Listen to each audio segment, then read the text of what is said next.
नमस्कार दोस्तों, आपका बहुत बहुत स्वागत है एक कदम अध्यात्म की ओर में। दोस्तों, महाभारत में केवल युद्ध ही नहीं बल्कि इसमें धर्म, नीति, राजनीति, ज्ञान, विज्ञान, शास्त्र, योग, इतिहास आदि का संपूर्ण समावेश है।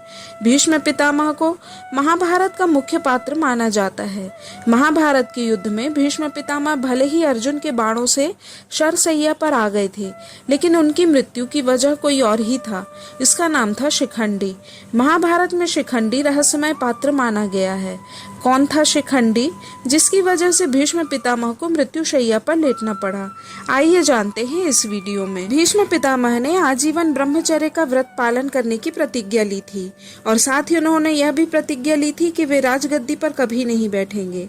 तो ऐसी स्थिति में उनके भाई विचित्रवीर्य का राज्याभिषेक हुआ। इसके बाद माता सत्यवती उनके विवाह के बारे में सोचती हैं।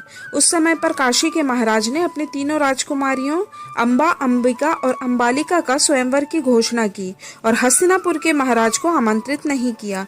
इसलिए भीष्म क्रोध में आकर काशी के भरे दरबार में से तीनों राजकुमारियों को अपने रथ में बिठाकर हस्तिनापुर की ओर प्रस्थान करते हैं।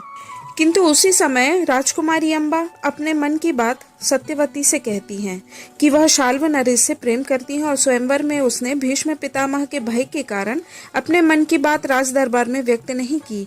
अंबा के इस वचन को सुनकर भीष्म पितामह सम्मान पूर्वक अंबा को शाल्व नरेश के पास भेज देते हैं। किंतु शाल्व नरेश अंबा को वापस भीष्म पितामह के पास भेज देते हैं और कहते हैं कि वह दान में दी हुई वस्तु स्वीकार नहीं करते।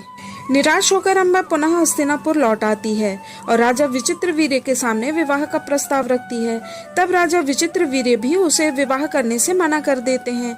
हताश अंबा ने भीष्म से विवाह करने का प्रस्ताव रखा, लेकिन भीष्म ने भी अपनी प्रतिज्ञा की याद दिलाते हुए उससे विवाह करने से मना कर दिया। यह सुनकर अंबा को अत्यधिक क्रोध आ गया तथा भीष्म से बदला लेने के लिए वह वहां से चली गई।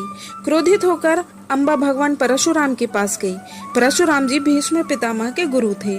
उन्हें लगा उनकी बात भीष्म कभी नहीं टालेंगे। भगवान परशुराम अंबा की यह व्यथा सुनकर अत्यधिक क्रोधित हो गए। उन्होंने भीष्म को अंबा से विवाह करने के लिए कहा। भीष्म ने अपनी प्रतिज्ञा के कारण अंबा से विवाह करने के लिए मना कर दिया। इस पर परशुराम बहुत अधिक क्रोधित हो गए और उन्होंने भीष्म को स्वयं से युद्ध करने के लिए कहा। भीष्म पितामह भगवान परशुराम से युद्ध नहीं करना चाहते थे, लेकिन उनके गुरु की आज्ञा थी, इसलिए वे युद्ध के लिए तैयार हो गए। अब दोनों के बीच युद्ध शुरू हुआ। यह युद्ध बहुत ही भीषण था। कहते हैं दोनों के बीच करीब 24 दिनों तक युद्ध चला।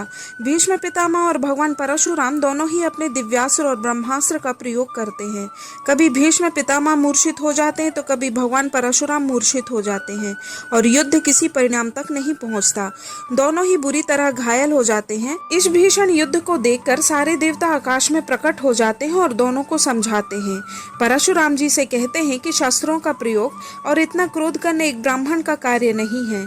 वहीं भीष्म पितामह से कहते हैं कि भगवान परशुराम नारायण के अवतार हैं और तुम्हारे गुरु हैं। इनको पराजित करना संभव नहीं है। जब युद्ध का कोई भी परिणाम नहीं निकला और दोनों में से कोई भी विजयी नहीं हुआ, तब अंबा ने आखिरकार भगवान शिव की शरण ली। उसने अपने तप से भगवान शिव को प्रसन्न किया और वरदान मांगा कि वह भीष्म की मृत्यु का कारण बने।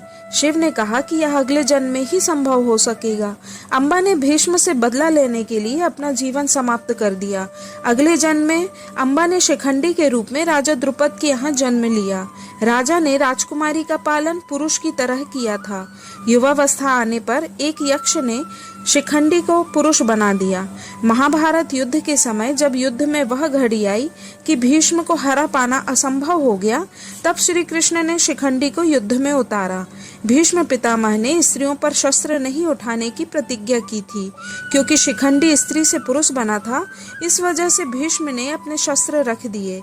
ऐसे में अर्जुन ने शिखंडी को ढाल बनाकर भीष्म को अपने तीरों से छलनी कर दिया और भीष्म पितामह युद्ध समाप्त होने तक तीरों की शैया पर लेटे रहे। इस तरह शिखंडी भीष्म पितामह की मृत्यु का कारण बना। दोस्तों, यह कहानी आपको कैसी लगी कृपया कमेंट करके जरूर बताएं। आशा है आपको वीडियो पसंद आई होगी। कृपया इसे लाइक, शेयर और सब्सक्राइब जरूर करें। धन्यवाद। जय श्री कृष्ण।